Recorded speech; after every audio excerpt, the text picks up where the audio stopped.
আমাদের ঢাকা ১ আসনের এই জনপদে রাজনৈতিক অভিভাবক, আমরা যার নেতৃত্বে ঢাকা ১ আসনের জাতীয়তাবাদী দলের রাজনীতি আবর্তিত করি, সেই খন্দকার আবু আশফাক ভাইয়ের জিরো টলারেন্স এবং আজকে সোনালী দফার গড়ার উপলক্ষে দোয়ার থানার ইতিপূর্বে ৬টা অনুষ্ঠান করার মধ্য দিয়ে আজকে অভিষিক্ত হচ্ছি বিলাসপুর ইউনিয়নের এই মাঝিচর বাজারে মাদক মুক্ত সমাজ চাই, মাদক মুক্ত যুব সমাজ চাই, মাদক মুক্ত আজকে তরুণ চাই।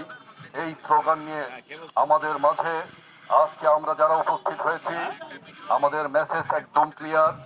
আমরা সিসিটিভি নিয়ন্ত্রণ ও মাদক নিয়ন্ত্রণের যে অনুষ্ঠান আজকে হচ্ছে, এর মাধ্যমে আমরা মেসেজ দিতে চাই যে খন্দকার আবু আশফাক ভাইয়ের এই জনপদে মাদককে জিরো টলারেন্স যেমন করা হয়েছে, এই মাদককে বাজার ভিত্তিক আমরা মাদক এর সাথে জড়িত সমস্ত অপরাধকে আমরা নিয়ন্ত্রণের জন্য যে অভিপ্রায় নিয়ে আজকে এখানে এসেছি, সেখানে মাদক একটি সামাজিক ব্যাধি।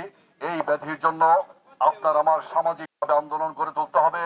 আজকে এখানে প্রশাসন লোক উপস্থিত আছে, আমি তাদের দৃষ্টি আকর্ষণ করছি। আপনারা যদি মনে করেন এই অঞ্চলের মাদক থাকবে না, আমি বিশ্বাস করি সেটা 3 দিনের মধ্যে সম্ভব।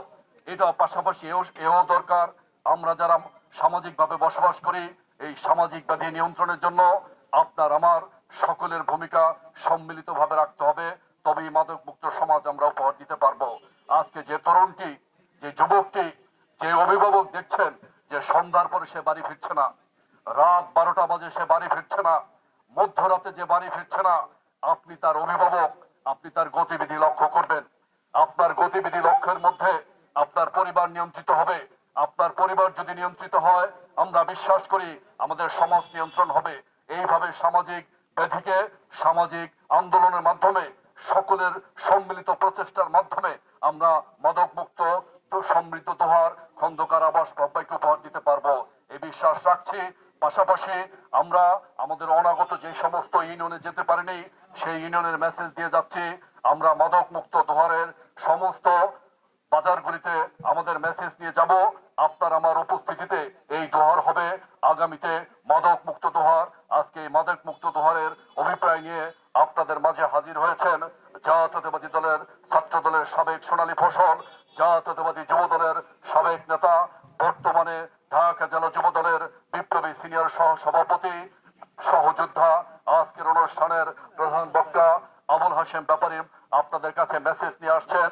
এই মেসেজের মাধ্যমে আপনাদেরকে চিন্তা করতে হবে। আমরা একটু পরে এই প্রোগ্রাম শেষ করে চলে যাব। আপনার আমার আগামীকালের ভূমিকা এই মাদকের ব্যাপারে কি হবে, সেই মেসেজ, সেই চিন্তার মেসেজ দিচ্ছি।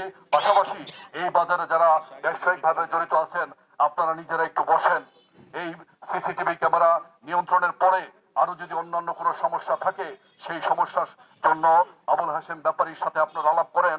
আমার মনে হয় আমরা যদি সম্মিলিতভাবে এগিয়ে আসি, সকল সমস্যার সমাধান করে এক নতুন দোহার উপহার দিয়ে খন্দকার আবাস ভাইকে এই মেসেজ দিতে চাই, আপনি উন্নয়নের কাফেলা নিয়ে, উন্নয়নের বিশাল মিছিল নিয়ে আপনি এগিয়ে যান। আমরা মাদক মুক্ত সোনালী দোহার উপহার দিয়ে আপনার সাথে একসাথে উচ্চারণ করতে চাই, খন্দকার আবাস দোহার হবে আগামী দিনের সমৃদ্ধ সোনালী দোহার। এই বক্তব্য রেখে সকলকে ধন্যবাদ জ্ঞাপন করে আমি আমার শুভেচ্ছা বক্তব্য শেষ করছি। খুদা হাফেজ। বাংলাদেশ জিন্দাবাদ। খন্দকার আবাস ভাই জিন্দাবাদ। ডাইনামিক প্রধানমন্ত্রী তারেক রহমান জিন্দাবাদ। মা মাটি মানুষের নেত্রী শহীদ জিয়া অমর হোক। আমাদের মা মাটি মানুষের নেত্রী অমর হোক।